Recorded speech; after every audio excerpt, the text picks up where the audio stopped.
Guerra traduzida na Rádio Observador, agora com tempo para analisar a imprensa da Rússia desta quinta-feira, trabalho também do jornalista Rui Casanova, e em destaque está a ser uma semana com muitas notícias sobre operações no terreno. A imprensa estatal russa continua a dar destaque a estas informações, Rui. Sim, só nas últimas 24 horas, em Donetsk, a Rússia diz que eliminou mais de 300 soldados da Ucrânia em várias batalhas. É o que indica o mais recente relatório do Ministério da Defesa da Rússia. São dados que habitualmente estão sempre em destaque na agência TASS, hoje não é exceção. Já tínhamos começado assim o episódio de ontem de Guerra Traduzida, versão Rússia.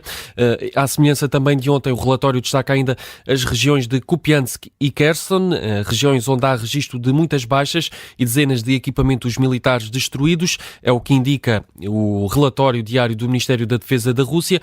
Ao todo, nas últimas 24 horas, Moscovo diz que as Forças Armadas atingiram veículos e pessoal inimigo em mais de 110 regiões ucranianas. Uma notícia em destaque na agência TASS. Atenções também para um artigo de opinião de Olaf Scholz.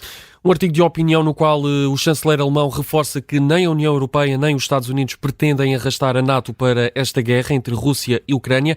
É o que se pode ler num texto publicado esta quinta-feira no Wall Street Journal, que é aqui citado pelo jornal RBK Rússia. Olaf Scholz afirma que Bruxelas e Washington vão assim resistir a envolver-se neste conflito. Declarações que surgem também numa altura em que Olaf Scholz viaja para os Estados Unidos, vai encontrar-se com Joe Biden amanhã em Washington. Isto numa altura em que o pacote de apoio dos Estados Unidos à Ucrânia, de cerca de 60 mil milhões de dólares, cerca de 55 mil milhões de euros, continua bloqueado no Congresso norte-americano dos Estados Unidos.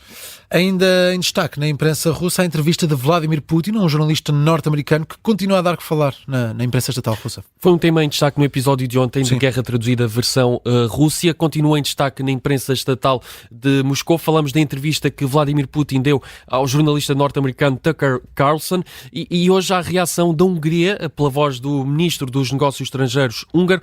Diz que sem dúvida vai ser uma entrevista emocionante à qual a Hungria vai estar atenta. É o que diz o ministro em declarações à agência estatal de notícias russa RIA. O ministro diz que a Hungria está assim curiosa para saber o que é que o líder russo disse a esta entrevista.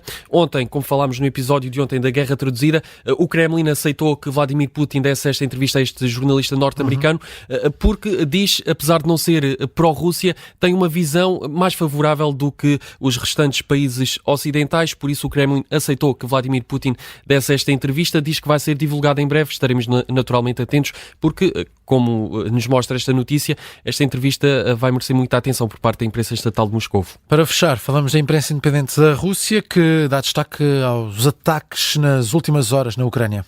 Sim, mais uma noite, uma madrugada de ataques da Rússia à Ucrânia, destaque para a região de Odessa. Ao todo, a Ucrânia diz que a Rússia lançou 17 drones contra território ucraniano, mas diz que as forças de defesa antiaéreas da Ucrânia conseguiram abater a maioria, abateram 11 drones. Não há registro de feridos, mas há sim registro de danos em vários edifícios civis. São dados divulgados pelas autoridades ucranianas e aqui citados pelo canal livre independente russo Medusa, que diariamente dá destaque a este tipo de ataques. Hoje não há registro de feridos, mas mais uma vez, mais ataques da Rússia à Ucrânia e com registro de danos em edifícios residenciais e civis.